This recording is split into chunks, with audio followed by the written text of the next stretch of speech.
pangungunahan Chairman han Committee on Finance and Appropriation, Konsehala Cristina G. Romualdez, nagpatawagin duha ka adlaw nga public hearing agud makonsultangan mapamatian ang mga pakianahan publiko bahin han mga proposal nga ginplastar han mga miyembro han sangguniang panglungsod bago pa man ini mapatuman kumuusa nga tax ordinance. Ngadan ika-9 ngadto ni ika-10 Setyembre, Habalyuan Convention Center, tumambong ang mga department heads, barangay officials ug mga apektado nga sektor para mabatian ngan maghatag ang ira mga sentimento ngan suhestyon bahin han mga buhis nga ginaaro han gobyerno han syudad.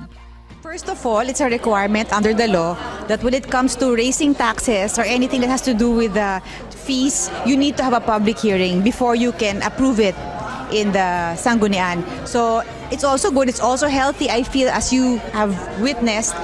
You get more ideas, you know, you get sentiments of the stakeholders and the different constituents and people involved regarding the different ordinances. So it's really healthy. We learn from them, they learn from us, and we get more ideas from each other, even with my other colleagues in the Sanggunian, everybody's ideas put together so that when we pass the ordinance, we come out with a healthy ordinance that's agreed upon by everybody, by the majority. Iton basta tax ordinance nga ni mandatory at public hearing. Karag singon, diri ka pwede magpasa ng tax ordinance nga diri ka anay nagkakandak in public hearing. So importante, labot la iton ka mandatory to kaya mo't siringit balaod. It is a way liwat nga nakakabati ka iton mga karag singonan publiko. Kay tax man ini, usually kung na-impose kan tax, na kontragod largo ito tao kay kwarta ito nga kakom. Pero di para nakaka-realize nga ang tax liwat, importante liwat para gobyerno. Kay di naman makiwat gobyerno kung waray ka tax nga makukuha ang mga tao. Total, nabalik man gyapon ini nga tax ngadto publiko in terms of services nga maupay, mga proyekto, ng mga programa nga nabibinipisyuan an nga tanan or kadaman. Daton manggod din kay expected naton ito. Expected naton itong reaction, in fact encourage naton ni reaction.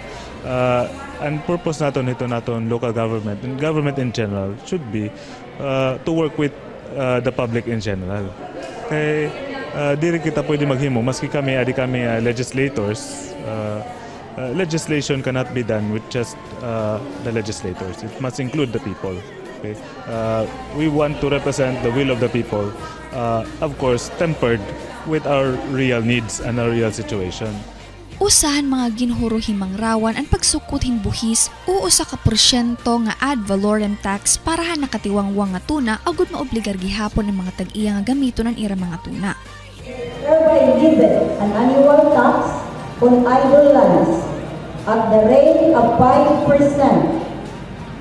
of the assessed value of the property, which shall be in addition to the basic real property tax.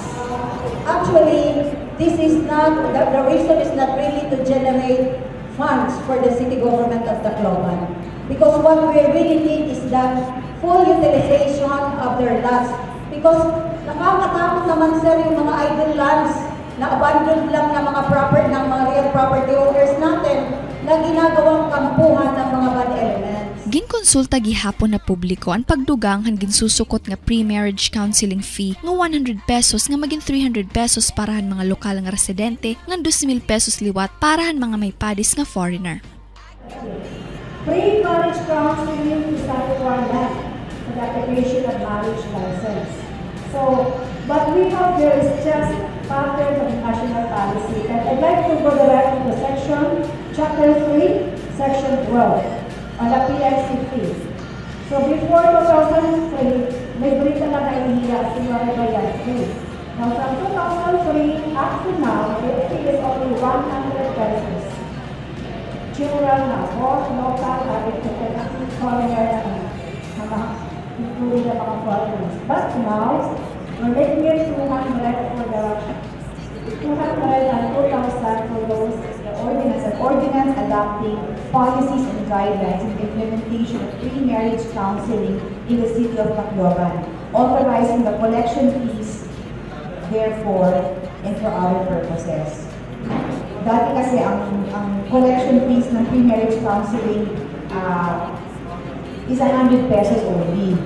So, masyadong maliit naman ang money because we've been discussing it. We had a committee hearing, we had 2 hearings about this, and parang napagkasunduan ng ibang member ng Sangguniang at pati member ng committee and even the local finance committee na kung pwedeng maging at least 200 for locals. And kung foreigner ang kakausawa ng Pilipina, 2,000. Kasi syempre medyo iba naman ang kultura ng foreigner, so medyo mas mahirap yung counseling nun. So for foreigner, 2,000 and for locals, 200.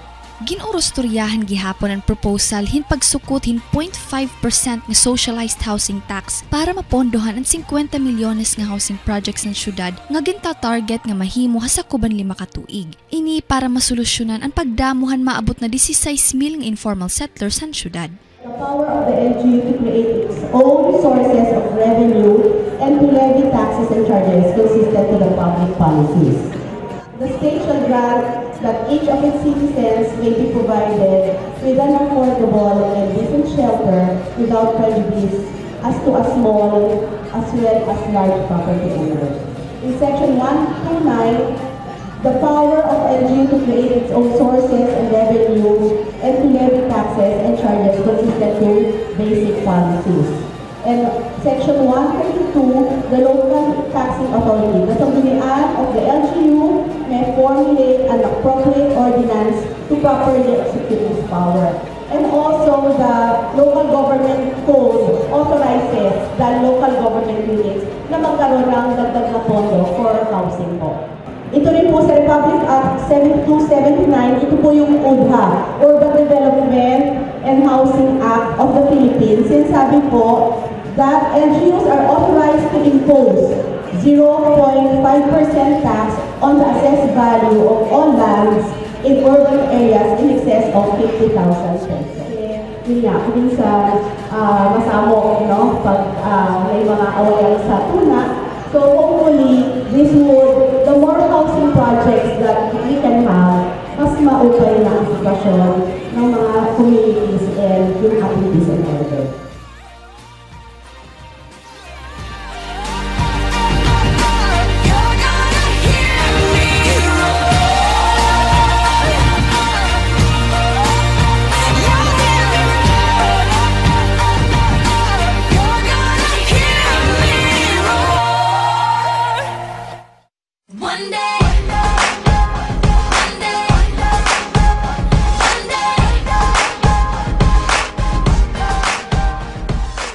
Maabot 50 milyones ang nagagasto ha garbage collection ng gobyerno han syudad kada tuig. Asya giniistudyohan niya na ang pag-arohin pag-increase sa garbage fee. Kaupod na hini ang hingyap nga mas mapaupay pa ang serbisyo han pangolektahan aton mga basura. An example naton ito naton garbage collection. Kakulop na sabta naton nga one major issue ito naton problema garbage kay taton garbage fee nga ginkokolekta diri nasakto iton aton gingagastos para garbage collection. So kung sumulin kita ni nga you get what you pay for, kung kulang nga nimo bayad by by more than 40 million kulang nga atong ibabayad, definitely magkukulang taton services. So para mag-improve ni taton services, we need to levy more taxes. Otherwise, very good maupay taton services. Another thing is whenever you pass something that has to do with raising a few taxes, even if it's just very minimal, and we all know that it's really going to go to better services, and it's something that every LGU does. No, we're not asking for an enormous raise. It's nothing like that. It's just very small, which is long overdue actually. It always becomes sort of maybe controversial in a way, and it's really a very unpopular thing to do. That's also why I feel that we are very slow. You know, it's been quite some time. It's been long overdue since we've raised a few of these prices and taxes because some people really don't want to touch this kind of ordinances. So even as a legislator, you know, it could be a negative thing. But of course, I take the risk. It's my committee. We need to do this. It's for the good of the city. And I really believe that when we pass these ordinances and when we increase our income even just a little, it's really for the good of the city, to improve our services, to improve our garbage collection, to improve our cleanliness, to improve all the other services, and for the city of Tacloban. And it's really it's for the people. Ang buhis nga ginbabayad ang kada mulupyo inatindog nga kinabuhi han pang gobyernohan. Kay ini ang padayon nga nagpapalalagan ng pagpatuman ng mga programa. Makakasiguro man liwat ang mga tangkod nga taxpayers sa syudad nga maibabalik ini nga mga baraydan pinaagihin mas maupay ngan di kalidad nga serbisyo publiko. Although tax is the lifeblood of the government, the purpose of the government is to serve the people. So, tako mas rin lahat itong mga taxpayers nga expect an improvement when you get more taxes. When you pay more taxes, expect an improvement, demand an improvement. So, diri pwede nga ibaan nita mong taxes. Diri pwede ito nga paibanla. Dapat, we will pay more taxes but give us better services. Nalilipay kita itong duro nga amo tot reaction nito nato na public. They are willing to go on a dialogue with us because we are willing to go with a dialogue with them. Definitely better services. Definitely, we're really making a study to make sure that, maybe by the year, who knows, in maybe a couple of years or maybe even less than 10 years, we may really, have a bigger increase in our income. Right now we are not totally IRA dependent. No, our income has increased much, but of course we want to be really even more than that. We want to be maybe at par with other big cities that have good, when it comes to collection of taxes, have a good system and have increased income every year.